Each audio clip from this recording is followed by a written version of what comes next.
down. That's a full team kill. Another. He's looking for third. He's going to get it. Not the kill, and Vastek's going to find another one. He finds that shot. He finds two. He's still alive. Can he go in? Oh my goodness. He's going to go bar down and give Saints the lead again.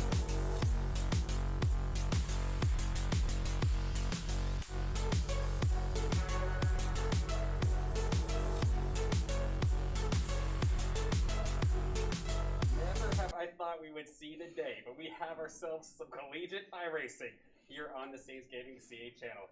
Welcome and thank you all for joining us. Got ourselves an epic 60-lap race here in the eNASCAR College iRacing Series.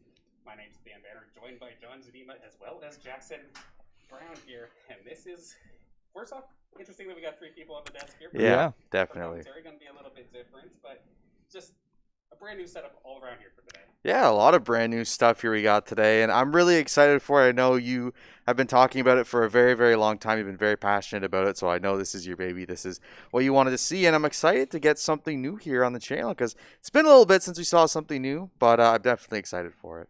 Yeah, I'm definitely so excited to jump into this one here as well. It's the first time for at least me and John here hopping on actual NASCAR e-racing or whatever you want to call it here today. It is going to be very, very exciting to get this one kicked off. So we do have St. Clair's very own Athena Leclerc here driving for the Saints today. You will see a big Griffin on that truck, and you will see her racing that one all nice and through. So overall, yeah, very excited as well to hop on underway with this one here today. We're actually just a few minutes out. We don't have a whole lot of time before we actually do get the race underway, but it's going to be 60 laps on Daytona. Super excited to get this one going. Yeah, it'll be a new experience for all of us. I know I've been looking forward to it a lot. A lot of it's going to be Dan doing a lot of analysis for us, letting us know exactly how it's going to work.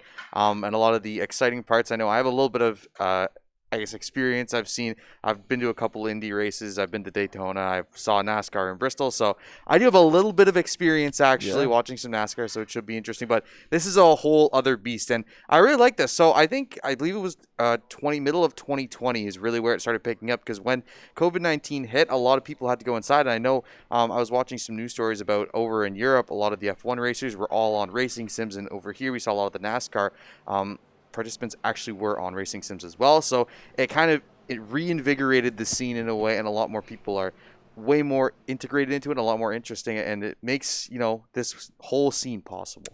Yeah, it makes everything very, very possible here for sure. iRacing, a game that has been out for a while bit here now, but now getting a lot more popular, like you said, due to COVID-19, a lot of the sim racing having to come more into effect. So we do see that here now coming through in collegiate eNASCAR today. It's going to be exciting to get this one going. You can see all these paint jobs actually starting us off. All these racers representing their schools here today. I know that St. Clair has that nice big Griffin right on the hood, and it is going to be a lot of other schools. I've seen Charlotte in there and a few other ones. So going to be exciting to see all those get to action. It is 3 different styles of trucks, but they're all calibrated the same here. So it's going to be a very even playing field here between all of these racers. And overall, we did have Athena place in the around 15th to 17th, I believe it was, somewhere around there during these time trial qualifiers where they had, I think it was like 390 racers. You have an unlimited amount of laps to do over the span of like 2 weeks, and whatever best time you can get, you will be able to come into this race here. The best 40 times will come into this one out of those 390 and whatnot. But yeah, it's going to be very exciting. I know I've said that plenty of times here already tonight, but I'm just really can't wait to get into this. Yeah, it's going to be a new experience for both of us. I mean, it's not necessarily something that I would have seen coming at all. I mean, we were talking earlier about the academy that St. Clair just launched, so there's a lot more opportunities for a lot of these smaller games that maybe we don't have varsities, such as Apex and Halo, as well as iRacing, to maybe get their time to shine, maybe get, some back support from our program, and it'd be really exciting to see, because you saw COD back, I think it was 2 years ago now, was originally academy for one semester, went right up to varsity after. So with the right back and with the right support and with some success, you definitely can see these smaller esports going from just, not even academy to that academy level, and then all the way up to varsity eventually. Yeah, that's exactly it here right now. That academy program being announced just about a week or so and looking to start in September will definitely make things interesting here, just as a St. Clair esports athlete going forwards as a whole. And yeah, I mean, you see all these trucks just getting ready to come underway here with this race. But Yeah, I mean, the time trials, it was such a battle to actually come through and get into this race. There's so many drivers trying to qualify, with only the top 40 making it through out of some 390, somewhat around there. It really makes things interesting. So I believe we are getting this race started here right now. We are going to be getting this one underway as we do see the lead car fall off, and the race is going to begin. You can see St. Clair should pass by here fairly soon, as you do see right there. You can see the Griffin right on the side of Number the 61, car. there she is. Yeah, number 61, there it is. So going to be beautiful to see that one. You got all the standings up in the top. A lot of these racers coming from a bunch of different schools. You have those Toyotas, the Chevys, and the Fords are the 3 models of trucks that you are allowed to race here for today. So out of 60 laps, it should be about a green-to-green race of 52, 53 seconds per lap. So that one is exactly going to be interesting. And 60 laps. So still maybe not the full 200, but quite a bit. Quite a bit of time. I mean, I was talking to Kermit actually right before the scene, saying, like, the difference between the number 1 to the number 80 was like 0.4 of a second, I believe, was something like that. So all of these drivers, like, yeah, you end up having these top 40, but anyone within that first to top 80 could have qualified for this. And it was definitely a really tight race. And it means, hopefully it means that all of these drivers are going to be very competitive, and it's going to be very, very close. We're going to see they're still staying in this double line right now. Not anything too crazy edged out just yet. Pretty standard racing so far. We should see some jostling for position sometimes. Yeah, with it being so early, just kind of lining up double file like that is probably going to be the name of the game here for this race for the most part. Because with Daytona specifically, you do not have to let up on the gas at all in the slightest. It's just staying within the draft of the car in front of you, basically tailgating them to essentially give yourself a speed boost of sorts and just kind of keep yourself going. You'll oftentimes see, maybe in the little later stages of this race, people like literally pushing each other with their bumper to try and get that extra boost. And it's all about, when it comes time to actually start doing passing, picking like which line do you want to be a part of. Do you try and like force the third line? Do you try to like make it go 3 wide?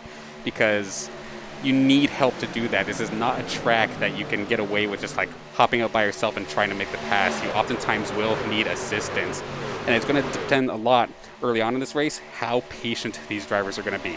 As of right now, just staying double file, this is pretty standard. Yeah, I know you're talking about before the race actually started how this track is very much either really crazy where people are trying to find that third line all the time, trying to make those passes, or everyone just stays patient. You wait until the last couple of laps when you get around the 50 mark, where that's when people try and start looking for more positions, more drafting, trying to find their openings. So it should be interesting to see what kind of strategy these truckers want to go. Yeah, it is definitely going to be interesting. We're about 3 to 4 laps here down already as everybody is crossing the line, and it is going to be St. Clair still holding up there. I believe still hanging around that 20th position marker, just right in the middle of the pack. And yeah, like Dan was saying, it's going to be a lot of this, double file line, just going through for majority of the race until we do see some potential crash come through. And honestly, there's like a good chance we're going to see at least one caution flag come out here throughout today, and it would just be no surprises. So it's going to be interesting, really interesting to see how many cautions we're going to see, how, the bumps in the roads, how close you are going to get to other drivers. When it gets near the finish, things get a little bit more gritty. And also, like he's saying, there's only 1 racer allowed per school here in this race today. So with that being said, I mean, you can't really get a whole lot of that support and assistance from those teammates like you would in maybe some of these other previous races or the qualifiers or whatever it may be. So that is definitely something to keep an eye on. It's a lot of weight on your shoulders too, right? The fact that you have your entire school is all not dependent on you, but you are the only qualifying player from it, means that every single placement you get that you feel is good means you're doing better for your school, and that it means that you are having success. You can see the Griffin there on the side for Amanda.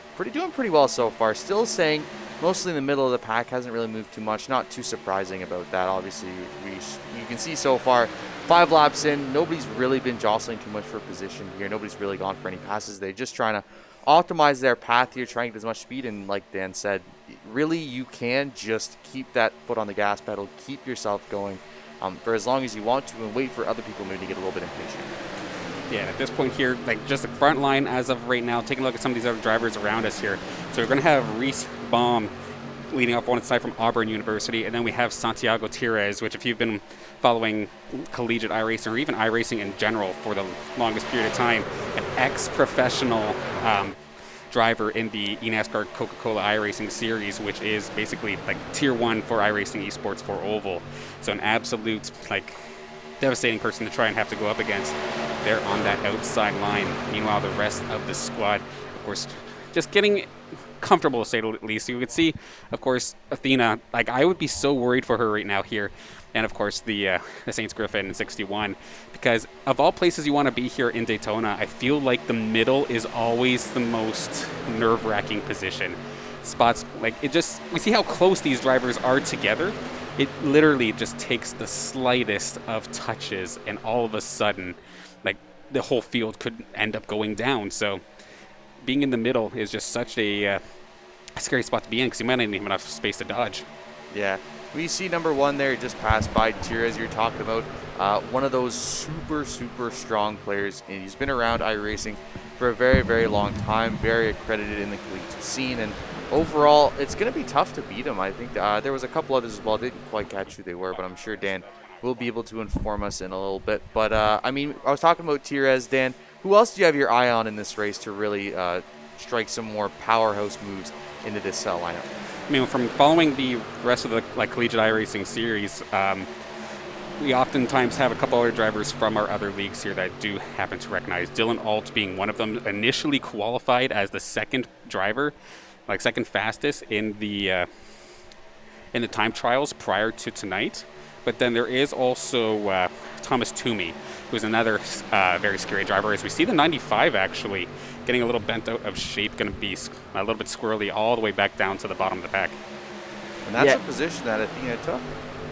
Oh yeah, I was just gonna say, yeah, it's a little interesting, right? Like you were saying, you're swirling way back to the back of the pack there, as it does leave here now. You know, all 38 racers here just fighting, and we see a little bit of this double file line start to get broken up here a little bit now, as we do see some more of these racers fall behind this inside line, and it could make things a little bit more difficult. But regardless of that being said, it is going to look still fairly organized here in the beginning for the front, you know, 20 cars or whatnot, what may be. It's still gonna be sitting at that double file line. But right now, you still want to be in that double file position if you are one of these racers, right? You don't want to be one of these cars that tend to fall behind on the track here. You see a couple way back there. Not sure exactly what happened. Maybe just a little tiny bump in the road or something like that, and next thing you know, you're sent back.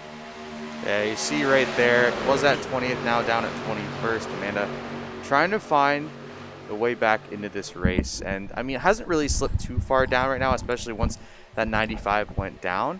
But realistically, I mean, a lot of this is you're just waiting, right? We're only on lap 9. You have 50 laps to go, and you got quite a while in this race yet. Not too worried about your positioning, and you know, hopefully you can find an opening sometime later on in this race. You can see right now the outside line for this race just seems to be kind of falling behind ever so slightly. A couple people just maybe not so eager to go side by side early on in this one, but still a small little freight train there, to say the least. Going to keep on pushing. Of course, only 10 laps into the 60-lap race. One thing we're going to eventually have to worry about is going to be pit stops, which we're probably going to see closer to that halfway point of this race. And how do people decide to do it? Because like having fresh tires at Daytona is not necessarily a must to have, but it is definitely going to be nice towards the later stages. But it's more so playing that fuel game, especially if we happen to see a caution. We would be able to pit under the yellow flag and be able to maybe make it the rest of the way. Yeah, so gas, like Dan was saying, could become an issue here moving forwards. You want to take those pits on those cautions as best as you can, but sometimes that timing might just not align with what you're looking for.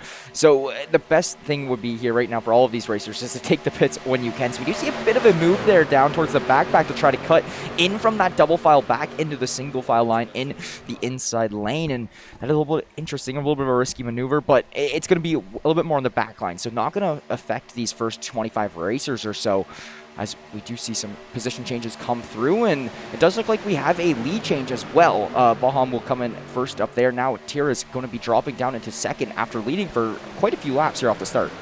Yeah, good start. Just a little bit ahead now, but most of the time we'll be swapping up positions there. Until this double line folds, I really feel like there isn't going to be a lot of movement there, especially at the front 10, because there's just not a lot of room for error, right? Because if you try and make a move towards the outside or back towards the inside, it's going to be lots of problems. So you're kind of stuck right where you are for quite a while until, like Dan said, maybe the caution flag comes out, and that's when you can try and look for an opportunity out of that pit stop to maybe try and find some momentum. But just for right now, a lot of these players just sitting on the yellow line there on the inside, trying to find any kind of extra little speed you can get, trying to find openings. But, you know, we're only 12 laps in, still quite a while to go.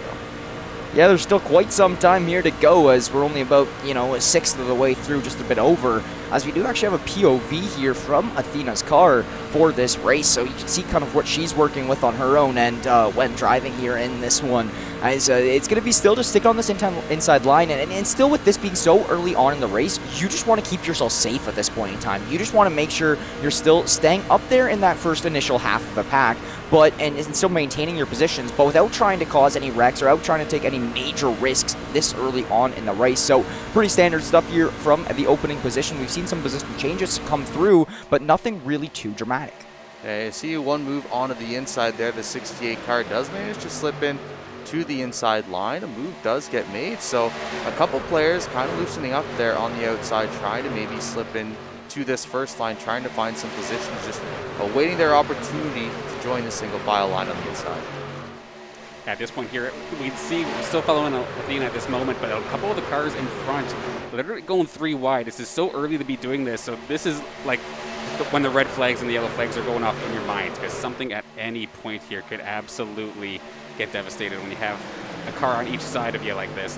It is so scary to try and deal with. And with the Daytona, like, it's a big track, you have a lot of space, but going 3 wide, it still feels a little narrow. We do see the number 7 here, like, squished in the middle. You go too far on either side and you're going to get, like, absolutely taken out. And they are straight up racing for position, almost as if it's the last lap at this moment here. Yeah, a lot of them feeling the pressure here. And going 3 wide, it is very tough, because you see there's these 3 cars, especially at the front, that are trapped between the leader and the third place car right now. It is such a dangerous spot to be. Any little misstep, especially in this mid-file, could spell disaster, not only for the car that's in that crash, but any cars behind them as well. It might mean the end. And 27 car is going to actually move to the outside here, down into the interior, and that's going to mean you will lose a lot of positioning here, and Amanda will be able to pass them.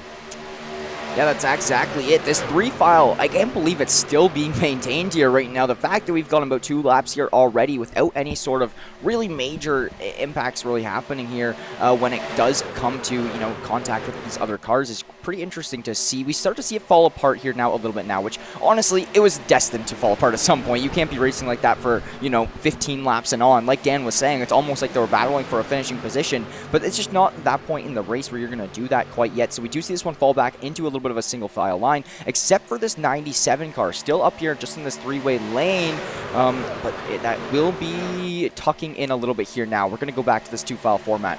Yeah, a couple position changes there. I think Amanda did fall a little bit further behind, but overall still no yellow flags coming out from that, no big crashes. And I mean, really that 3-wide set this early on was very surprising, but looks like they have settled back into that 2 set. Leaders have stayed pretty much the same as well, so nothing too crazy happening early on in the race. Yeah, and with Athena and a couple of the other drivers here in this one, once that 3-wide session really started getting underway, you notice they pulled off to the side. It's like, no, you guys, if you want to fight for it, okay, I'm going to the back so I have a chance to dodge this thing when one of you inevitably screw it up. However, honestly, good on these drivers. You can tell they're the top 40 from everybody who tried out for this, because in other leagues and other scenarios and in our ranked games, that would have been a for sure caution, which probably would have cleaned out like half the field. So honestly, good on these drivers to keep it safe, but you can tell we're only like 17 laps into this one. I know we keep stressing that it's still early, but the fact that they're settling crazy into like a 3-wide here that early and no caution flag comes out, no crashes, no nothing, it proves how elite this talent is. And exactly. Yes, it is a smart play in a sense to back up from that 3-wide set and say, okay, if something happens, you know, at least I'll have time to react to it. But the reality is, because nothing happened, you're losing a couple of positions at least by doing that, and it means that you're going to have to fight against these top-tier players throughout the rest of the 2/3 of this race to try and get those positions back. That's exactly it here now. So it is going to be actually a new leaguer coming through here as well. Santiago going to be sneaking in there, where we do see actually that racer being Tiras, which was once in first. I'm trying to just look to see where that name has fallen to here now. It's going to be 6th, 7th, 8th, and still so many names passing without seeing. So it's interesting to see, you know, you can come in with the best time in the time trials. You can come in with starting and leading the pack, but look at this, not even in the top 15 here by the looks of it right now. Tiras actually just sneak himself there into first. first. He is that number 17 that we do see here at the front of the pack, but he really got there after a massive push from Daniel out of Rutgers University. So able to sneak himself back in there. But yeah, initially kind of fell back a little bit, but was able to get himself right back up there nice and quick. He's still there. Respawn still trying to fight with that outside line, but again, like still very respectful driving as of this moment. Yeah. We see Leclerc there at 22nd position now, so falling down from about the 15th to 17th all the way down to number 22. Did lose a bit in that 3 wide set. Didn't want to risk any kind of race-ending caution flag that could have come out, but in the end, it actually is going to cost a couple of positions at least. So gonna have to try and make up for it. And we were talking about it. The fact that this is the top 40 racers means that it's going to be so hard to actually make up time here in any kind of fashion. You're really going to have to rely on good technicality skill, good drifting, and being able to make smart passes. And we've gone 20 laps here without a caution flag. It's starting out pretty well for a lot of these racers. I'm going to have to agree with you a little bit on that one. The fact that these racers are just going to have to play as smart as they can until it gets to this near end of the race, right? That's the thing. With having all 40 of these drivers being a little bit more towards the top of the pack out of these collegiate iRacing talent as a whole is going to make this one a little bit more interesting, right? Because we can see those 3-lane wide plays come into effect and it not really cause any immediate crashes or anything along those lines. So it is really nice to see that all these racers are able to keep things nice and safe and sound as of for now. But yeah, it can really create an impact on how smart these racers have to race right now, because you can't make any of these big risks or else you could really severely get punished for it. Yeah, we haven't really seen a lot of people make this move to the outside so far. A lot of them seem to prefer all the inside drivers, really like their position here. They don't want to allow anyone to try and slip in, trying to find that slot. But I feel like now that we're going to approach the halfway point of the race sometimes, you got to start thinking about how you can start moving up here. You want to try and get yourself in better position for the last half of the race, because if you're bottom 20 going into the last half, you're really going to have a struggle trying to break in towards that top 10, maybe even towards the top 5 if you can get there. Absolutely, but also another thing they're going to have to keep an eye on in just a moment is going to be when they do their pit stops. The worst thing that you can do right now as a driver is go into the pit stop alone, because you see how fast these cars are going as a group. You need to have a drafting partner in order to keep yourself up to speed. So you want to pit in when optimally the leader goes in, you go in with them. But if you get left out in the dust, you could find yourself a lap down extremely quickly. Normally, when we have these races, it's not limited to one driver per school or per college or university. So you'd always pair up with your teammate. Okay, all of us are going in on the same lap. That way you wouldn't be left out in the dust. But with the way that it is, where there's always, without question, one driver per school, there's no alliances out here unless they happen to just be friends from outside of the college. It's pretty much every person for themselves here. So I'm going to be very curious as to when they decide to pull the trigger and go down pit road. I have a question real quick. So realistically, how much starting gas do they have, and how many laps could it take them? Could you make it to the end of the race with the gas that you have at the start, or will you have to pit at some point? You'll have to pit at some point. You could probably get to around lap 40, 45, but you would still need to make the stop. In all honesty, if this ends up staying green the way it is, they can pit sometime within the next couple of laps and stay out for the rest of the race and be completely fine as long as they're content with their tires and they didn't get any extra damage. So that's why I keep saying it's going to be something to definitely take a look at moving on forward here. We'll try to call them out as they go on down. So the key is you're gambling on whether or not people because there could be a caution flag, say around lap 35 to lap 40, and then you could have pitted, lost some time when you did at lap 23, and then the caution flag comes out, everyone else is gassing up at that time, so you ended up losing the time because you ended up going in early. Or you stay on the lead lap, and with everybody then going into pit, as we do see a little bit of 3-wide action coming out here now from a couple of these teams. But if you went into pit and you stayed on the lead lap and a caution comes out, everybody else pits, you stay out, all of a sudden you're at the front of the pack.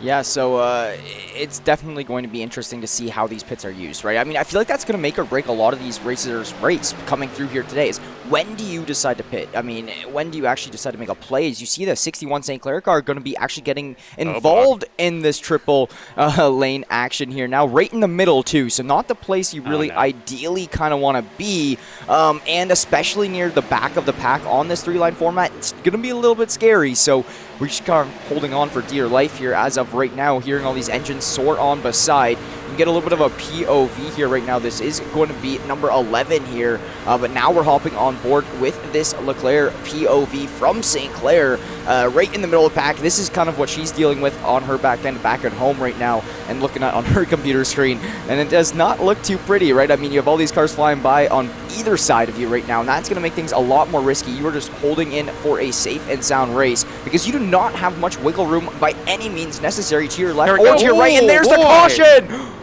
Holy smokes, that's a giant pile up here. Everybody went down somehow. Leclerc able to dodge away from all of that, is able to get back onto the track here without missing a beat, and that is a lot of the leaders going down here early on, but Leclerc will be able to survive this one and keep moving on here in this race. Yeah, that is phenomenal here to be able to come out of that one. The caution flag is down, and that is no surprise. That was a big wreck right near the beginning of the pack, and we saw disaster coming as soon as that went into the 3-lane format. You can see a little bit of a replay coming up here on your screen, I think. Maybe not. Yeah, it's coming up right here, right now. So you guys can see exactly what we just witnessed from the car POV. So it's really tight and compact here in these 3 lanes, and we should see this wreck coming up here right in the next lap or so. But yeah, it's going to be right up front, and that's what you see. Like John was saying, a lot of these leaders are just immediately taken out of this one right now with this wreck coming through. And I mean, if you want to break this one down, Dan, go all for it. Here we go, literally right at the front. It's going to be Reese just absolutely getting taken down. We'll look at him, try and get another angle, but you can see how difficult it is to try and dodge everything after that. And Athena, it was pretty sick that we were actually in car with her as that one ended up going down, but since she was in the inside line, was able to just peel off to the infield and be absolutely safe and sound. Let's see if I can get ourselves a better view here with our blimp view in just a moment's time. So we're going to be looking, it's a little bit hard to see here. Let's see if we can hop on to Reese's POV in just a second, but something happens. I think it's just the push gone wrong, basically. Trying to push that middle lane in this case. Yeah, literally just the slightest of tangos, and we just have an absolute pileup, an absolute mess to say the least. Everybody else going to end up falling in the background, slowing right on down.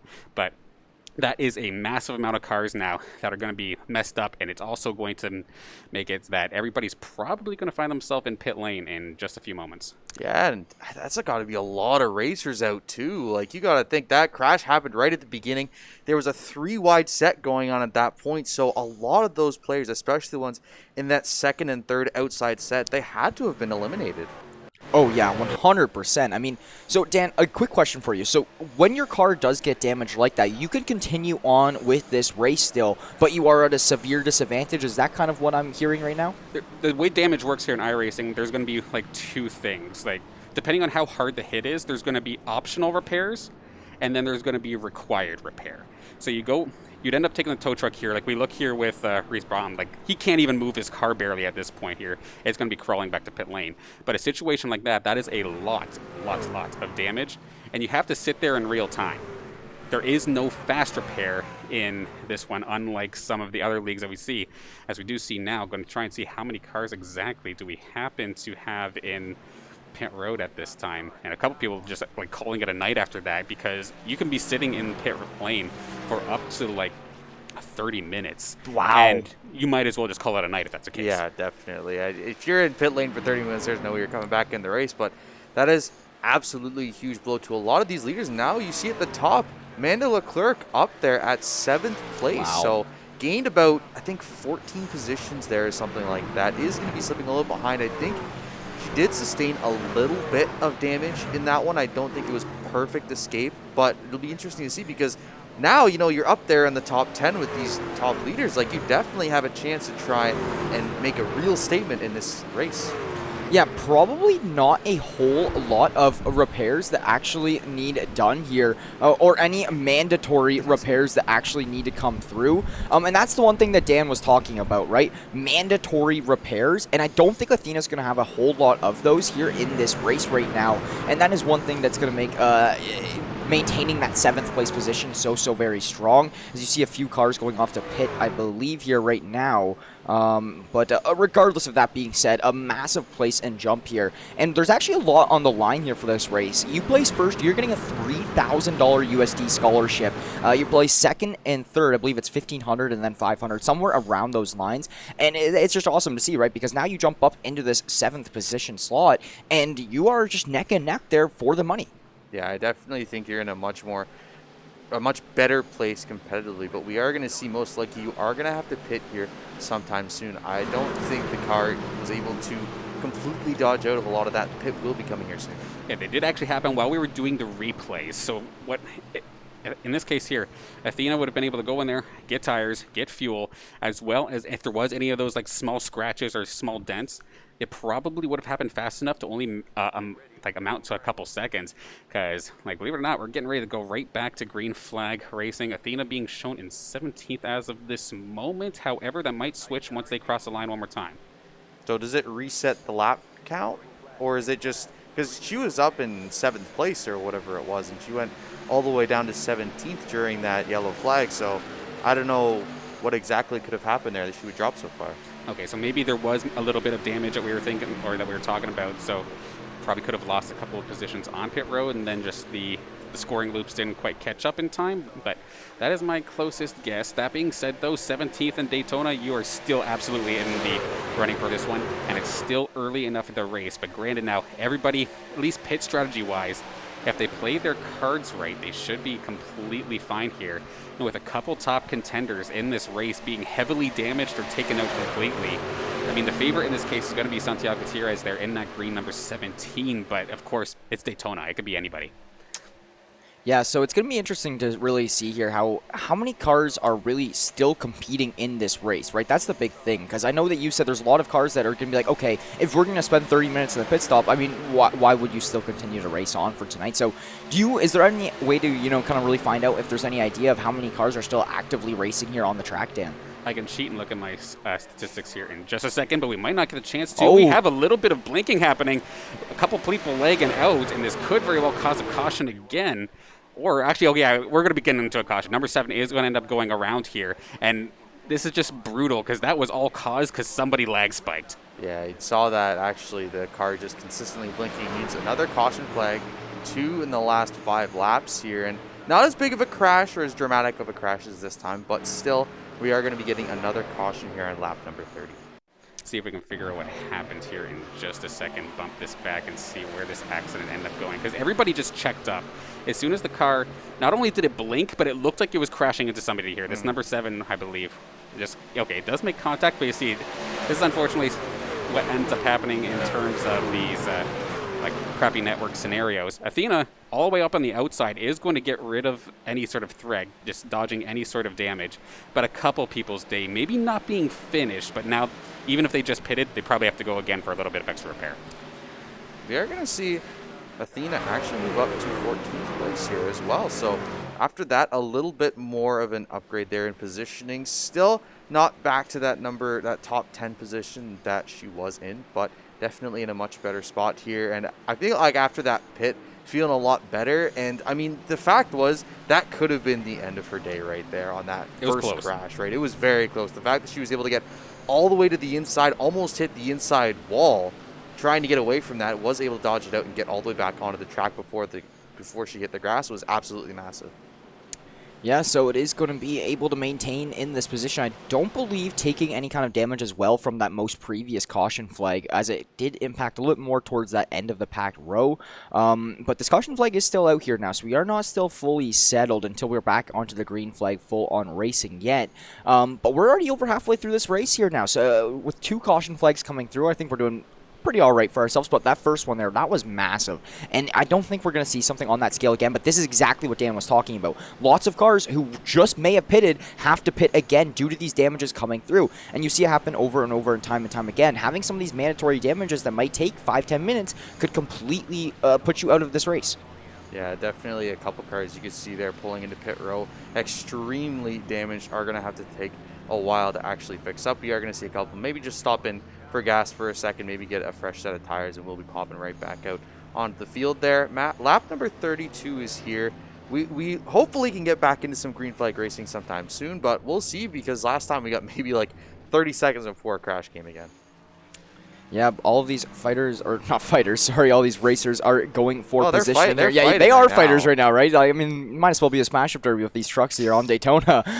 But no, yeah, they are going to be fighting against each other here for all of these positionings. And I'm just, yeah, really hoping that we can get some green flag racing coming up here in these next couple laps or so to get this one back to full speed. But like you were saying, I mean, it was just 30, 40 seconds of time, because this is now racers realizing that they're getting into the second half of this race. This is when you're going to have to maybe make a little bit more of these risky maneuvers if you do want to end up in that top 3 positioning. And that's something really big to remember. When you get near the end of the race, if you're not in this top, 5, top 6 positioning, you're going to start making risky maneuvers to try to get yourself into that money position. And the end of the race is where all the fun begins, essentially. And we do see Athena Leclerc, I believe, currently sitting still around that 15th, 16th position, where you're going to see it scroll by the top of your screen here in just a moment. But really just waiting for this caution car to come out. Yeah, we've seen this whole time Daniel from Rutgers has been in the lead, hasn't really let up on the gas here in quite a little bit. He was jostling for top position there, was sitting around like number 3, number 5 until that big crash, and since then has just been able to hold on to number 1 for quite a while.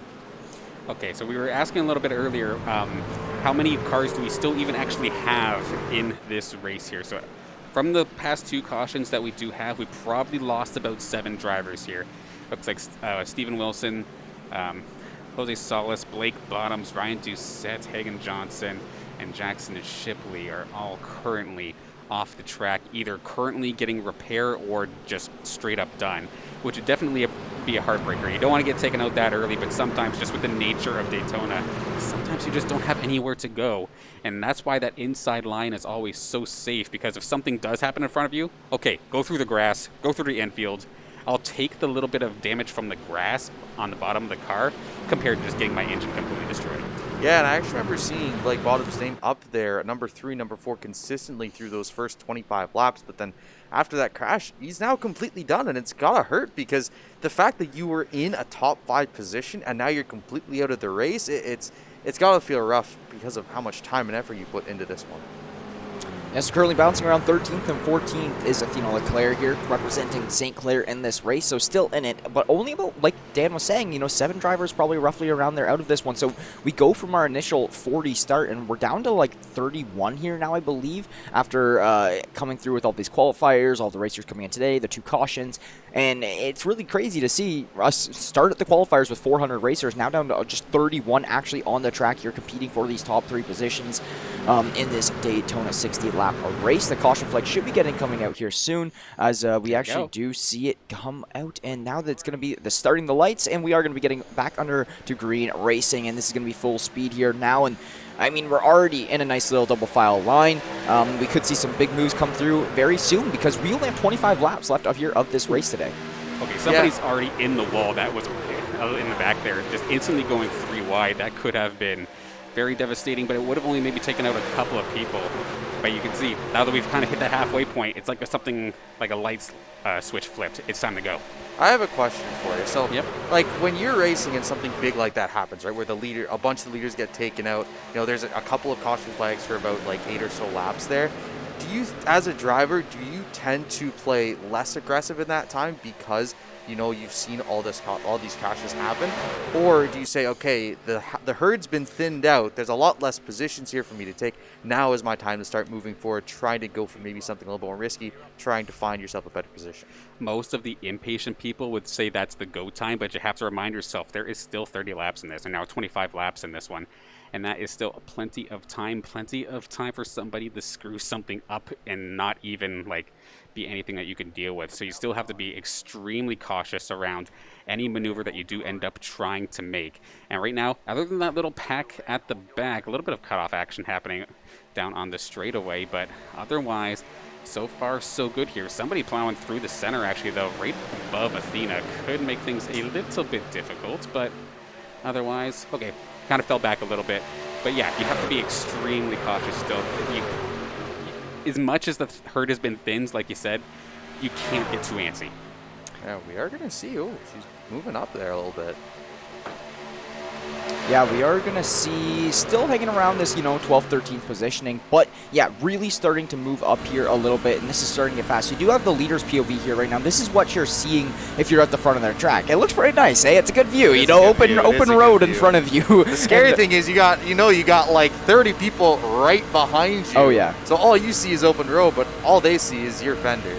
Yeah, there is little to no distance there between each of these cars, right? I mean, you talk about just driving on any kind of regular road and you're trying to, keep at least a car's distance in between you and the other car, but not here. This is going to be, just a matter of sometimes a few inches between a caution and a green flag race, as we do see the position here of Athena right now, right behind this Virginia Motorsports truck in front.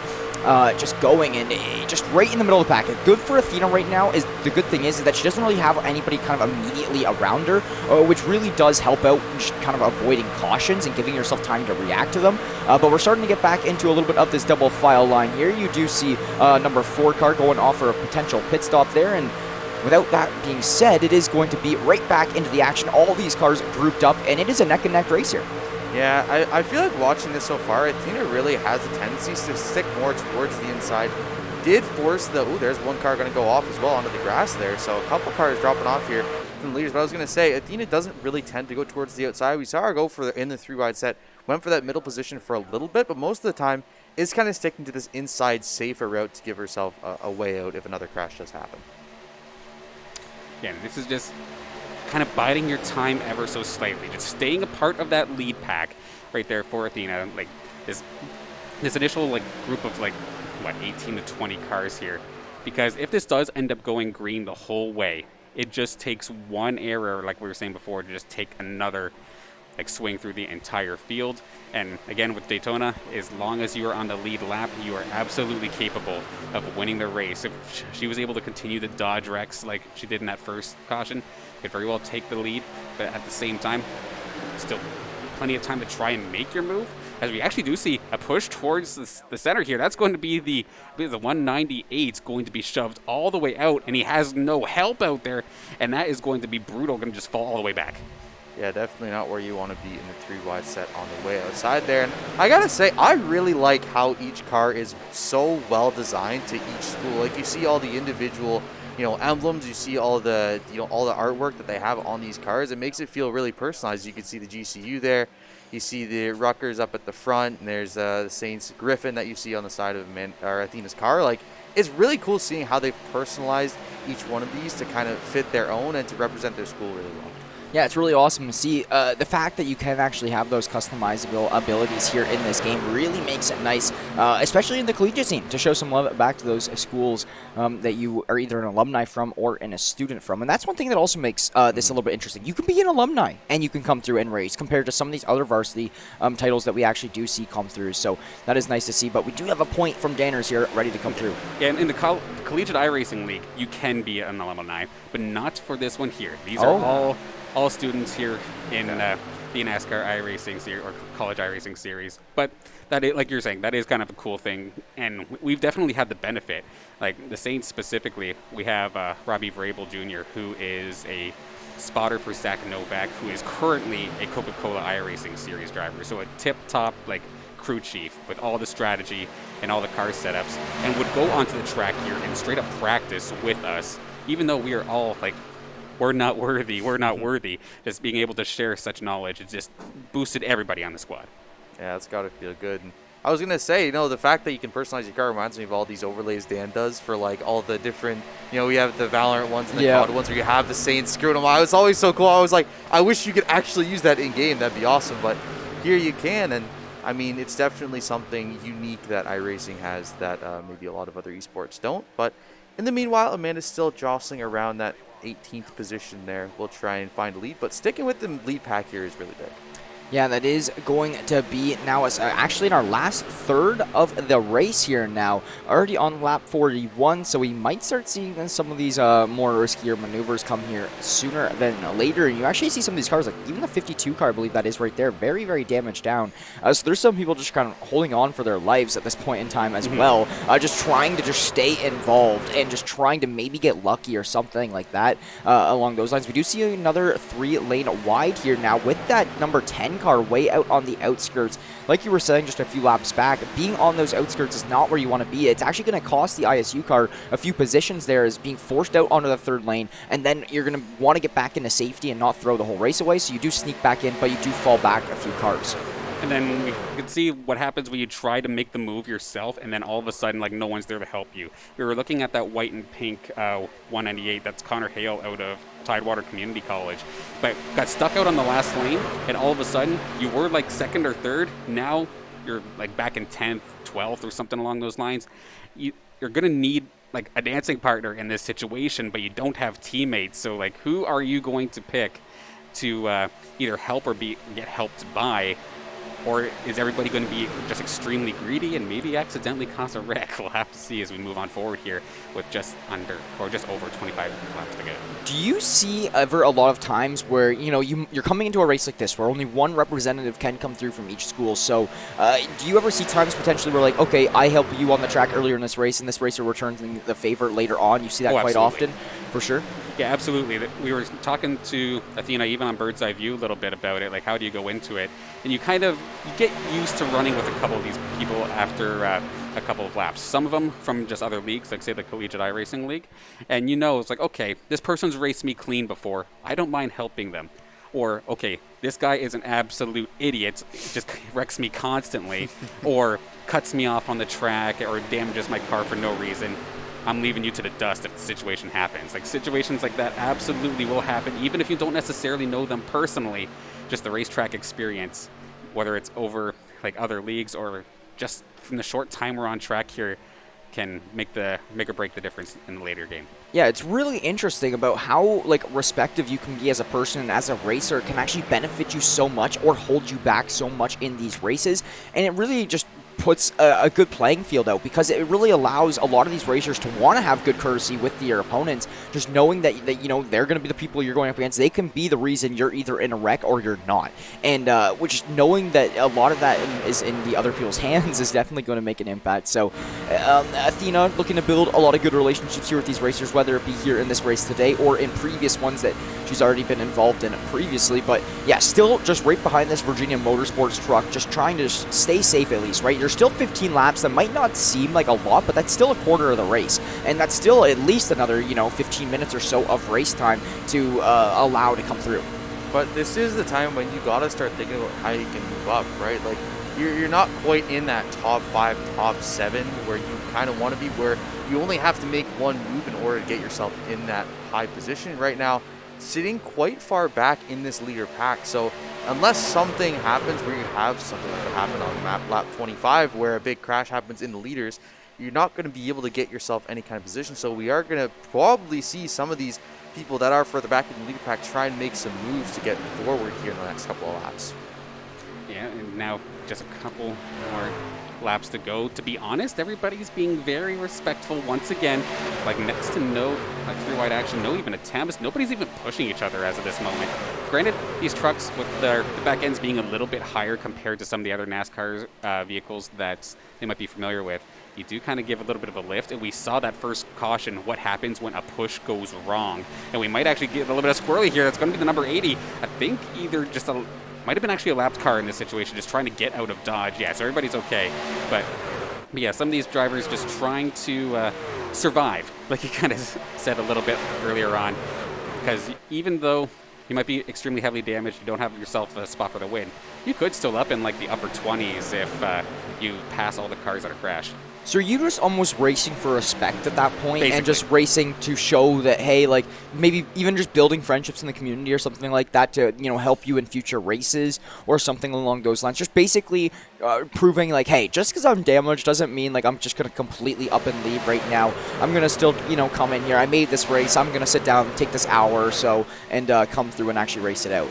Yeah, absolutely, because like any track time at the end of the day is still practice, and you have to practice those situations where you're not the one who's ahead. Mm-hmm. Oftentimes you're going to be the odd one out or just completely out of the race in general, and just being able to give the leaders the respect necessary when they come back around the track. I don't know how many times in ranked races that have been in the past where I've seen like somebody fall behind from some damage and then just get stupid spiteful, come back out onto the track and then just get in the way of like the lead pack, if not straight up wreck the whole pack. And you'd think this is just a low level thing. No, like even at top level, you've seen your occasional people that were your like League of Legends question pings in the chat kind of thing, just spamming the map like, why are you doing this? But yeah, like you're saying, even if your outfit, one, shows you're not a quitter, and two, like, just, it's building a positive relationship with everybody. Yeah, I think that's the important thing, right? Is, yeah, you're not going to win the race by any means, but at least you're out here and at least you get to watch it. You know, enjoy the race, see who ends up winning it, build some relationships with other people, and have fun, because at the end of the day, it's what it's all about, right? It's about having fun with each other and having fun with your fellow racers out here. And now, closing in on lap number 50 here. That'd have to be interesting to see when these racers decide to start making moves, because, you know, you're on the last stretch here. You have to start thinking about, how can I move up, try and get past these people? And do you think we see like a 3-set sometime soon to try and, you know, look for more opportunities? A switch is about to get flicked as soon as we hit this 10 to go mark. This is usually what happens, and then usually some sort of wreck happens within 6 laps to go. Historically, on like just any Daytona race, that seems to be the way this is. So I feel like we're not out of the eye of the hurricane yet. Yeah, it looks like we're getting right into it, almost as it seems. Like you were saying, there's this trigger that flips in people's brains when you are knowing that, okay, you have 10 laps left. This is where things happen. We're actually going to be in the Athena POV here once again for these at least next couple laps or so, to try to just get a little bit of an idea of where she's standing and what happens from her POV when a wreck actually does come through. Because I don't feel like it's almost a question that we're going to see another one of them. I feel like it's almost a matter of time, maybe. I just don't see a world where all these racers are just content with staying nice and safe and crossing the finish line where they're at. And I think especially right now with this leader pack being so tight and there's so many cars in it, you have to think that some of these mid-level cars, the ones that are in, you know, somewhere between 6th and 10th place, want to try and get themselves into that top 5 position. So I'm expecting to see some of them start to really jostle for position here, start to move up and see, you know, try and at least get ahead somewhat into a top 5 position. And of course, that number 5 just comfortably out front as of this moment. But when do we start seeing that outside line make a push? When do we see the third line really start to get made? I guarantee you, give it another lap or two, and we are going to start seeing some 3-wide action like relatively consistently throughout the field. When do people stop getting patient, to say the least?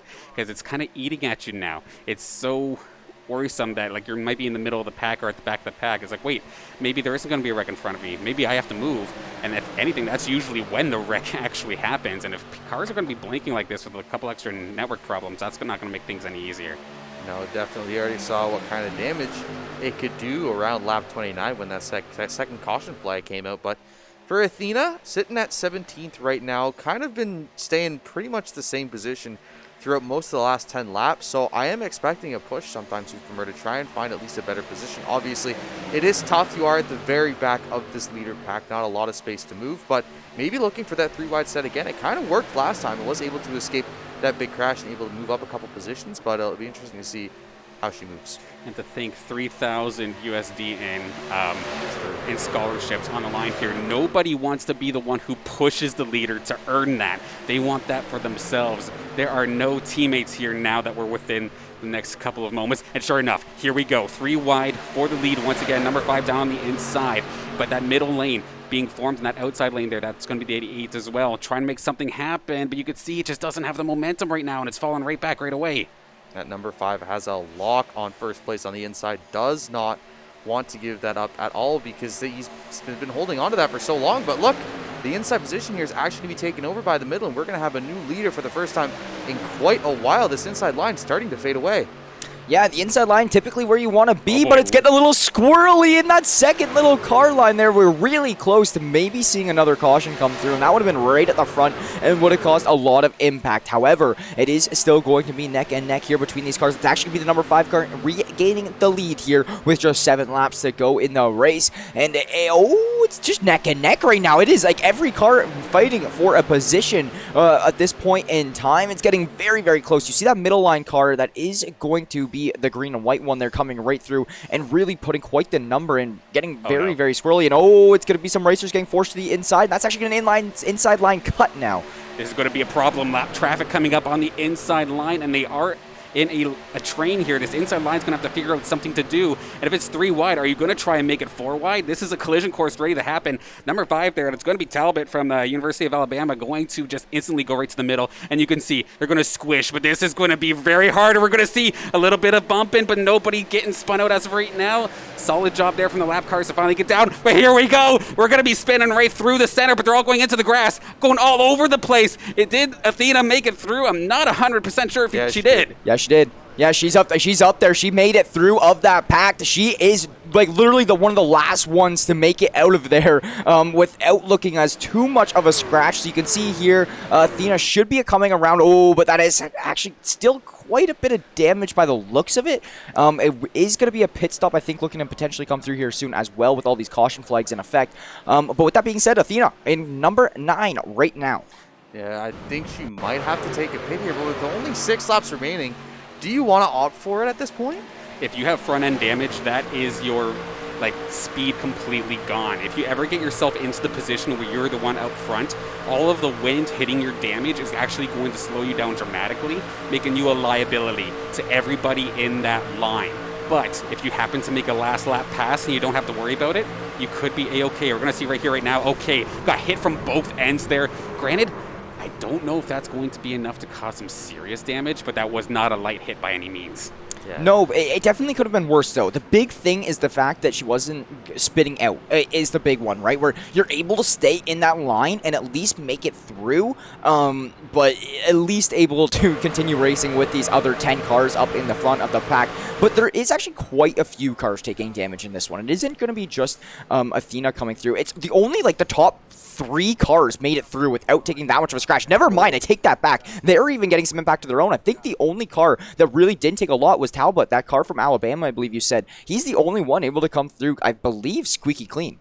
Yeah, I think he did jostle a little bit, got a side swipe, but wasn't any front or back end damage. So I think he most likely still has the lead here. We see Tirez still somehow up here at number 5, so still holding on. But yeah, we are going to see, I think he ended up jostling the number 83 car here a little bit after the crash happened, but was able to stay alive. Yeah, you see there a little bit of a bounce between the leaders, but was able to dodge out a lot of it.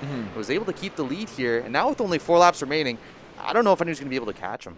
There's these 2 cars that are up in the front here right now. I believe this is going to be maybe a little bit of a fight for 3rd place. But I believe we do see the number 5 car and the 83 car right up there. But actually, with them all getting regrouped on the caution, this could actually make it anybody's race once again. The biggest thing that's going to come into effect right now is pitting and damage. Yeah, you do see a little bit of side damage on the number 5 car there. We know the number 3 took a little bit on the side too, and we see, I think there's some front end damage as well, but meanwhile, Athena is going to be pitted here, going to have to try and fix up some of that front end damage. Yeah, definitely unfortunate to see there for the side of the Saints. Hopefully she can get that thing repaired and back onto track to muster up a finish, hopefully on the lead lap. But we did see just getting shot there from the front as well as the back. Definitely a tough one, a tough break to say the least. You may have dodged the spinning out, but everybody else was just plowing through behind you. But now, I'm trying to think, are we in overtime territory? I think we're just outside of it, so not quite yet. But if we group them up again for another go-round here, for another restart, and there's another wreck, we're going into overtime. So how does the overtime work exactly?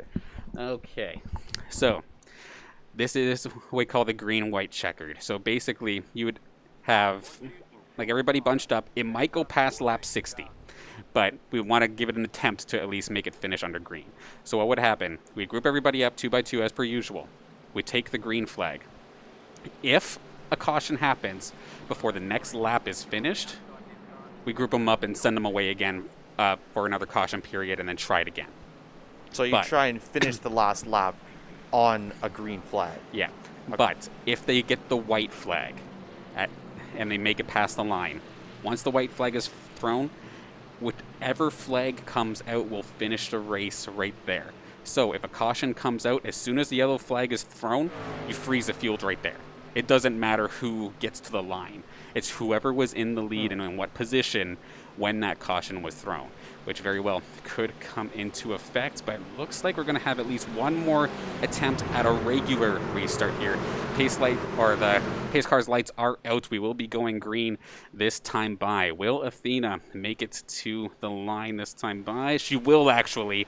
Can she stay on the lead lap? I'm going to try and figure that out right now. I think she's on the lead lap. Number 15 there on the top. I guess we'll find out in a second. But with only 3 laps remaining, still on the lead lap, yep. I think it's going to be really tough, though, to even see her come out like top 10. Yeah, not fully repaired either. I think Yeah. leaving that pit, just you know you're still not in ideal shape, but you want to maintain that lead lap positioning and to just be bunched up with all these cars when they are still bunched up, because we're already on 57 out of 60 here now. So it is going to be her sticking in that top 15 spot in this lead lap with this big group of cars, I believe, just trailing way on the back end, but we're still probably going to see some good action come through here with these last 3 laps. Oh, if you thought they were being impatient before, Oh, oh God, here we go. Because, yeah, we are going to be going pretty much 3 wide probably as soon as they pass the line. Nobody wants to be a person. Yeah, we're getting 3 wide basically right off the start here. A couple of these damaged trucks in front are actually slowing things down. One more car just barely touching the wall. And we're going to be spinning pretty much right off the bat here. And I see Athena diving off to the inside, dodging additional damage. But, yep, we're going to have overtime. Yeah, it's going to be overtime being set just like that. All it took was 1 3-wide position right off the bat. Athena going to be kind of lucky there to be able to sneak off in the inside and be kind of at the back of the pack to adjust to all the crashing that did happen in front. And you do see Athena now jumping up to this 13th positioning as well from the 15th, so able to gain a couple positions. Now right behind this NAU esports truck here right in front, and that is going to be Norm Mill, believe, and it's Athena just trying to stick alive here, but the caution flag is out. That, like Daniel was saying, we are going to be seeing overtime regardless here now of the play.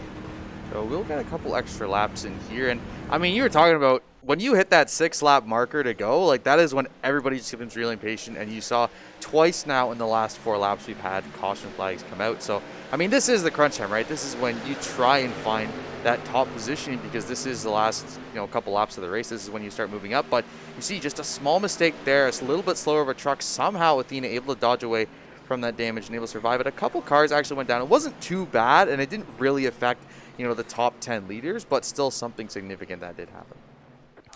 Absolutely. So now, of course, we were just kind of explaining the whole green-white checkered system. Well, we're going to get ourselves an opportunity. One person that this is going to absolutely benefit is going to be Athena. If she did have any additional damage that was not repaired, this caution gives you the free opportunity to come right back down pit lane and get it repaired. And that front end, while obviously not perfect shape, it looks a little bit better than what it used to. So able to take advantage of the situation. You can kind of see looks like a little bit more extra camber, to say the least, here on the front tires here for Athena, but at the same time, as long as it drives straight, send it. It's true. You only got a couple laps to go, so you know what? Try and keep your positioning. Number 14 right now, trying to figure out a way to move up here on the green flag, because you really only have, I guess, like 1 lap opportunity after this caution to really do anything. Yes, you do see them coming in for the pit here now. Like Dan was just saying, this gives you a great opportunity for any additional damage that maybe was not repaired before, or any additional damage that actually did come onto the truck is going to be able to get at least a little bit more fixed up here right now. Now, do you have the full time to fix this up, or do you think she's just going to be in here for a couple minutes or so, just immediately out? With Daytona being such a big track, you can probably get about 3 minutes worth of damage done, and then when you see the pace car about to come around and lap you, you just get out of the pit box and you just beat the car. That way you don't end up going the lap down. Because currently, just taking a look where she's sitting, currently sitting in 17th, but she is still being shown on the lead lap. So staying on that lead lap is going to be the main goal, but she should be able to still squeak out some decent repair time. Yeah, it should really help moving forward to just make the car a little bit more speedier here right now. But like you were saying, the big thing is staying on that lead lap right now, because you really need to maintain that. You do not want to allow all these other cars to come past you. And then your race is, I wouldn't say over at that point, but it makes things extremely difficult to come back from here now. But I'm very surprised to see this number 5 car still able to maintain this first place position after all of the stuff that's happened on the track here in these last 15 laps or so. Yeah, I think the key has been all of these crashes have happened around like mid-pack area, even like the front to mid-pack area, but about the top 5, top 6 cars haven't really been too affected by it so far, especially those last 2 cautions that we've seen on 52 and 56. The crashes kind of happened near the back half of the leader pack, so it hasn't really affected the number 5 car here in the lead. And I mean, we have seen the number 13 and the number 86 up here as well, still trying to find some positioning, trying to find that first place finish, but number 5 still holding on to it as hard as he can. Now, one thing also with Daytona in general, in these kind of overtime situations, where would you think the worst position to be is? In the front. Being the leader. Nobody wants to help the leader ever at Daytona. And this puts Talbot here out of the University of Alabama in such a weird spot because you are allowed to try and block, but if you're too late, you're getting yourself wrecked. And it's just going to make things that much worse, especially if it's at the front of the field. You're just going to be a trickle-down effect and take out the field once again, making an absolute mess there for the rest of the players. But with the pace car lights off once again, possibly for the last time here in this inaugural eNASCAR College iRacing Series race, somebody's getting a payday. Awesome scholarship on the line. Let's see who gets it.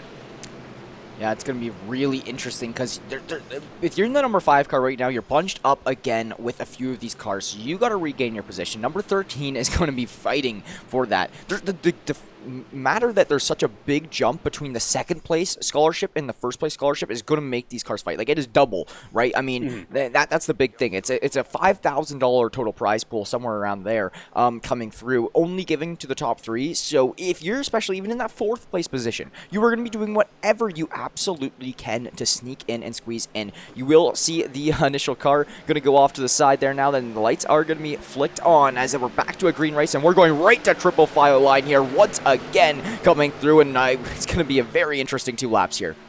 Okay, do we actually get to the white flag? However, that is going to be the difference maker overall. We see number 10, just too much damage, has to back right on out pretty much instantly. The rest of the pack, oddly enough, being rather respectful for this late in the race, but we're looking at the lead. That is going to be Talbot just getting absolutely battered from behind, just constantly getting pushed, which is going to benefit them, but can they hang on to this one just right around the corner before the white flag? We have a spin. We're going to have to rack them up and try us again. Yeah, that's going to be right back to the caution flag here now, guaranteeing ourselves at least another lap or 2 of play. And I'm trying to figure out kind of what Athena is doing during all of this process and where you're kind of located. So it is going to be way back here. Just looking pretty safe and sound back there, honestly, at this point in time. And still staying competitive in this race here now as we do see all of these laps come through. And honestly, with the caution flag coming in, that's really just going to put a nice little adjustment back onto things here now and allow everything to get regrouped. We see a replay here, so Athena will come through, and this is a very easy dodge there for Athena. That is one of the nice things, being at the back of the pack there a little bit, to be able to come through and get that dodge in. Yeah, I definitely think, though, Athena at 18th, not going to be able to play super high here in this race, unfortunately, with only a couple laps to go. Definitely a solid race, was able to dodge out a lot of those big crashes, but I mean, starting out around, that 16th slot, just wasn't really able to make up a lot of ground here throughout the race. Yeah, we're going to need ourselves a Daytona miracle, unfortunately, here for Athena to pull that one off. Apparently, that damage, I'm guessing it was just from being sandwiched like that, took out too much of the car. Because you can see, like, off that restart, even though you're, like, lined up right up against everybody, unless she spent a little bit of extra time in pit lane and didn't catch up to the traffic in time, then that would make sense as well. We didn't quite get the opportunity to catch that, but more than likely the restart happened and you just don't have the power anymore like you used to, even in the draft. So it's going to be like, for her to get a solid finish in this position, it's going to need the leaders to have an absolute catastrophic finish.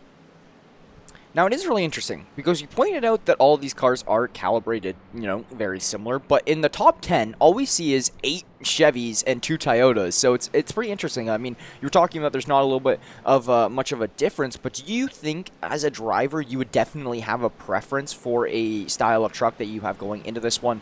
For these players that are clocking 40 hours a week or so on the track or whatnot, do you think it really actually could maybe have a small impact here in this one?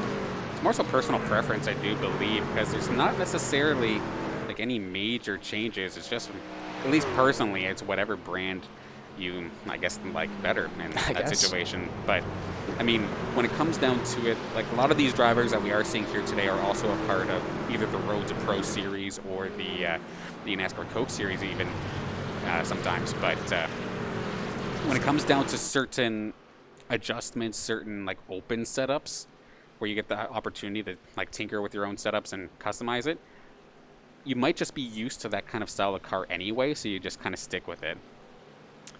Yeah, we see here actually Daniel during that time was able to slip in front of Talbot there, so somehow was able to pick up that first position. We saw him, he wasn't first for like 10 laps or so around the 40 lap mark until Talbot was able to take it from him, but now he has reclaimed it, and you know, with only a couple laps to go, I'm really expecting this finish to be good from these two players because they've been jostling the entire night trying to find some kind of advantage, and right now the number 13 car is in front, but number 5 looking to try and reclaim it. Yeah, I mean, that is going to be something that is very interesting to see because we saw the number 5 car, you know, just so many times leading the pack. And it's nice to see a little bit of a change of pace, but there's definitely going to be a battle. Like, I mean, when you're in the back 15 or so, like Dan was saying, you're going to need a little bit of a Daytona miracle. You kind of mentally know that, hey, I'm not going to completely destroy other people's races to try to just come and squeeze in and make a miracle, like force a miracle to happen. Where when you're in this top 4 or 5 position, that's when things get a little bit more gritty, and things are like, hey, I'm in 4th right now. I am not coming home empty-handed and losing, you know, 500, 1,500, 3,000 to, you know, half a millisecond of time. So that's where things really start to get interesting, is when you're in this top 5 pack, and it really will disrupt these cars right behind as well, because if there's a caution that comes through in this initial front of the pack, it's going to affect this whole track. Yeah, for sure. The lights are turned off on the pace car, I believe. So we will be seeing the flag come out here in just a second. Maybe we can see an end to this race. Lap number 65 that we're on right now, overtime. May not be done, though, because I'm really expecting these cars to jostle to try and find that first place position yet again when they start up this race. This is going to get messy. I'm taking a look at a lot of these front cars, like in that like 4th through 10th position. Very few of these cars are actually clean. Like, there are so many damaged race cars here, which makes these restarts that much messier, especially if the damage that they do have actually affects their engine in any way, shape, or form. Like, one line might just all of a sudden fall off right off the start, and we're going to have to see. I mean, this 13 car here of down from Rutgers just been up front pretty much all day, sitting in a solid position, but we know that number 5 of Talbot is right there, led a couple laps earlier on in the later stages of this race, but still plenty of other hungry drivers as well. Here we go. Do you really know how impacted your car is until, like, it actually does come through, like you said, where you see a lot of these cars immediately fall off? Do you know that you're going to be one of those cars that, hey, I'm probably not going to be able to keep up with the rest of these ones here? If you're an experienced enough driver and you know like what your RPMs of your engine normally is on your dash, you would be able to tell. But I know for a absolute scrub lord like myself, I have absolutely no idea. But the pros absolutely know what they're doing. There's a reason why these players are out front. And sure enough, we have already a little bit of a split in the pack, but so far so good. Number 13 holding on here to that number 1 position.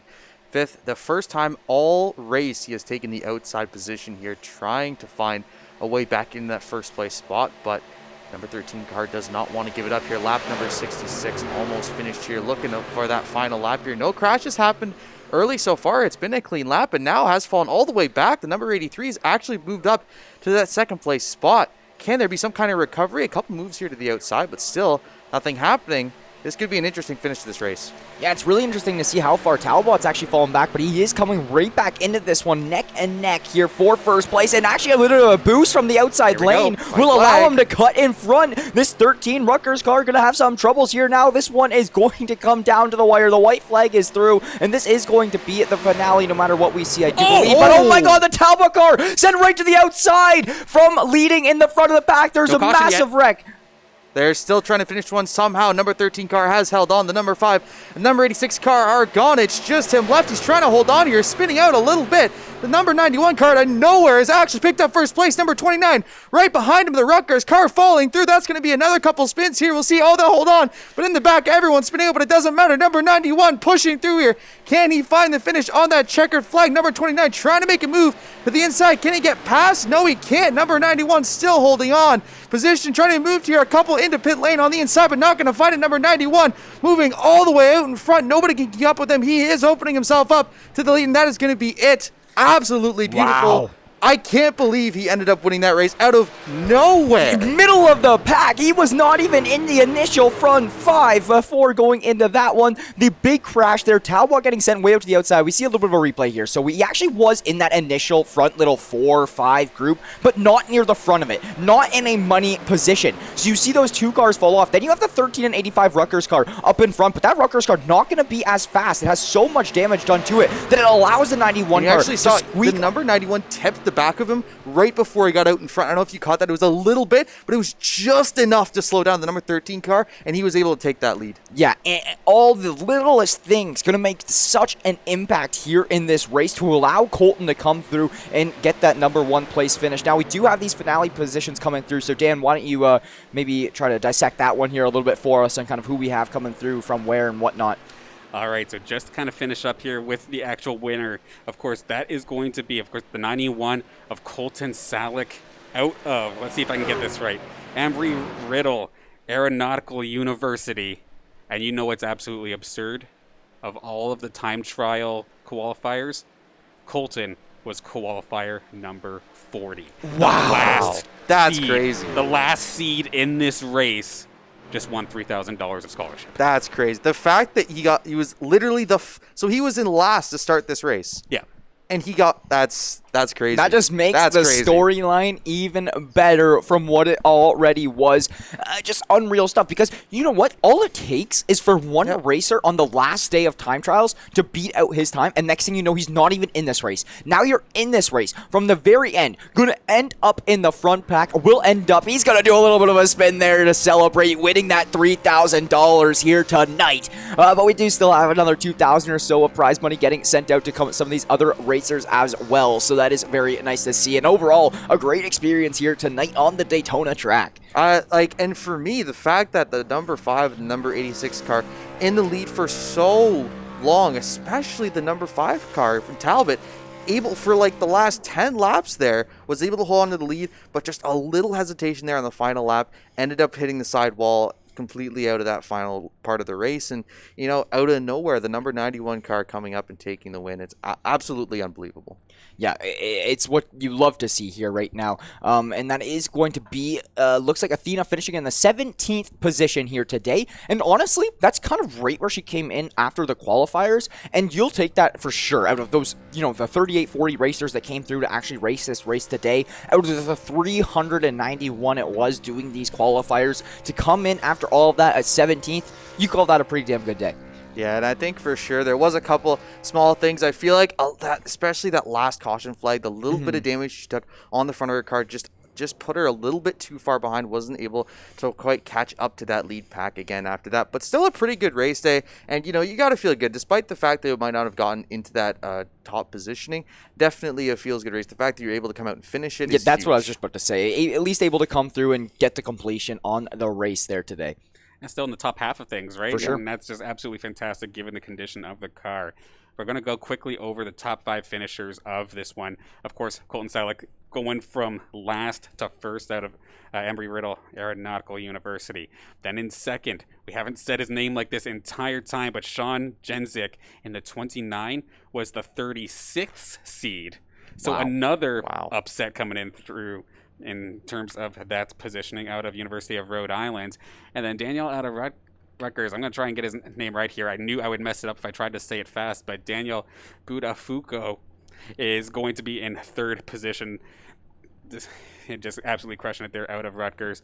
We have Connor Oraziak, number 14 car. Okay, was sure enough, started fourth, finished fourth. Solid day all around, but still, absolute heartbreaker that you could not quite. It is so heartbreaking. I feel like fourth is Fourth is one of the toughest positions to finish in, just knowing that one small movement could have changed you from making 500 to 0. And the thing is, he was up in the lead a lot. He's first and second constantly throughout that race. But like I said, that little tip, that little just nudge that on that final lap from the number 91 car just put him out there and put him back in fourth place, because he saw the checkered flag on the other side of the road there, and he was, just a couple miles away, but ended up not finding it. And the last one to round up that top 5 is your eNASCAR Coca-Cola iRacing Series driver, Santiago Tires, going to get number 5 there out of the University of North Carolina at Charlotte. And then, of course, like you had mentioned before, our hometown driver here, Athena Leclerc, solid run given everything that happened. Top half of the field, 17th position all around. Still, for a very first time that we are seeing a eNASCAR sanctioned collegiate event, I would say that was a pretty awesome day. Yeah, I totally agree. And it was so entertaining. Honestly, like you were saying, maybe it would be just, especially after that first 20 or so laps, you were thinking, okay, maybe it's going to be a really respectful race. Everyone's going to, just drive in your two-style form, 2 lines the entire time. But, once we hit that leader crash in lap number 23, I believe it was, then it kind of was like all hell broke loose. Oh, absolutely. And honestly, solid job for the drivers overall. Normally, we'd probably see a couple more incidents like that, with maybe 10 compatible and competitive drivers, but to have still half the field on the lead lap, granted some more damaged vehicles than others, there's still plenty of people who could have taken swings, and the fact that we're getting the 40th seed and the 36th seed up in podium positions just shows the craziness of Daytona, but of course, biggest props to the drivers for that race. And the competitiveness of all the racers, right? The fact that you can come in with a 40th seeded time and end up winning the entire thing is just nuts. Absolutely. Yeah, it definitely is. Very exciting stuff for us, our first time here on the mic for time. For the first time, iRacing was actually on the Saints Gaming CA channel, I do believe, here as well. So it is going to make things awesome for a great day here. At least coming through with that positioning and in the top half, like you guys were saying as well. Going to prove to be putting us a little bit on the map, I guess, for the iRacing scene or whatever it may be, right? But overall, it was a blast here tonight coming through. The cautions definitely create some sort of a storyline. And like you were saying, with the coming through as the last place time finisher and coming out of this one with $3,000 definitely will help you, because you can only imagine, you're starting right at the back. It's going to be a little bit nervous here going into this one. But without further ado, I mean, a great day here today and a great day on the Daytona track as a whole. Definitely. And I want to talk about our giveaways here before you go. Don't go anywhere. Check us out. Go down to the Griffin icon. Click it. Collect your 50 coins wherever it may be. Your 50 Griff tokens, I believe they're called. Griff tokens. And you can enter with 3,000 of those into our giveaway. We'll be drawing for a free piece of merchandise on the 28th. I believe that's Monday. Yep, Monday coming up. So make sure you get your entries in. You get one per stream. You can enter as many times as you want. So make sure you spend all your channel points on this giveaway. Get yourself some entries. And, if you can't wait for that, you can go to acquire.ca/Saints and get yourself some merch right now. You can look at all the wonderful assortment stuff we have. We have hoodies, t-shirts, jerseys, flags, masks, whatever you're looking for. We got it there. You can buy yourself some wonderful merch. And, you can be proud of the Saints and whatever esport you may be supporting. Yeah, we can't forget about our sponsors, though, and that will be Crunchyroll here joining us in September, and it's been awesome ever since. You guys can actually get a 14-day premium trial for free at crunchyroll.com/Saints, and if you guys don't know what Crunchyroll is, it is going to be one of the premier anime services here as of lately. Any anime show you could want to watch will most likely be on Crunchyroll, so make sure you guys go check that out and get your 14-day premium trial for free at crunchyroll.com/Saints. And thank you to all of our other sponsors here as well, that being the Tim Hortons, the St. Clair SRC, the Subway, the St. Clair College Alumni Association, and the Zeckelman School of Business, I believe it is. I think I'm not forgetting any here. But yeah, thank you so much to all you guys as well for showing us constant support and helping us put these streams on here as a whole, and all you viewers back at home to show your constant love and support, whether that be a new title, be iRacing or whatnot, coming through onto the channel here today. I wanted to give a big thank you to everybody for, first off, for let me have this race and this match here on the Saints broadcast, being able to show it off to everybody. And I know it's just auto racing is something that I've always been heavily into. When iRacing came out, I just absolutely fell in love with it. The fact that we have a team here now, club level, but hey, maybe we can push Academy with the newly announced Academy. We got Academy coming, and you never know. But just gotta, of course, find the drivers here. Athena, of course, absolutely making a case for herself here today. Just never say die, just not giving up, but still just big thank you for everybody for tuning in and having something different here on the channel. If you are interested in a little bit more iRacing, this is not the only race in the eNASCAR college iRacing scene. It is going to be another one come March. We're not going to be doing Daytona again, however. It's going to be at Charlotte Motor Speedway. This one a little bit more tactical, a little bit more technical. You can't just full throttle it around this course. And then come April, we're actually going to an oval, or not an oval course, we're going to a road course, Watkins Glen. Ooh. So yes, NASCARs are going to be turning right. I know, what a concept, right? But still, plenty. Hey, maybe depending on if the schedule lines up properly, might see here, might not. We'll have to see what happens. But of course, just big thank you for everybody for having us here today. It was a blast. I really, really enjoyed it. You guys did great, by the way. We came in today, we were looking at, we're like, okay, we have never, ever done any of this at all. Driving esport is not something, you know, when you think of esports, it might not be the first thing you think of, but it was so entertaining. It was so much fun to cast it. I really had a blast, and I want to thank you for letting us do this. Yeah, I completely agree with John here. I mean, it was a whole new experience coming through. Like you were saying, when you think of esports, it's not the first thing you definitely think of, and it was awesome to come in here, see all these big, I know it's not awesome to see, but see some of these wrecks come through and see the impact that it can actually have on a race, and just see how everything is on kind of like a sim experience, an online experience, from something that you typically do see actually happen in person on a much larger scale. But it was overall a great day here on the Daytona track, and just congratulations to all of our top finishers. Congratulations to Athena for coming through and finishing this race, and thank you guys so much back at home. We cannot emphasize it enough how much it means to come in here and show some support to a new title on the broadcast. Yeah, for sure. But I think that's going to wrap it all up here from the TriCast. Jackson Pride Brown, John Billibangs, Demet, and Dan Banner. Banners, thank you all for joining us. We hope you have a wonderful day. We'll be back tomorrow, I believe, with League of Legends at 7 o'clock. 7 o'clock, so come check us out. Watch some League of Legends. All the other stuff we got going on, you can check us out on all socials. And we got something special coming out tomorrow that I've heard a little bit of, so hopefully we see that. Check your socials there. A new social, possibly, so be interested. So check that out. But anyway, that's it for us. We'll be back tomorrow. Have a good night, and shows love to everybody.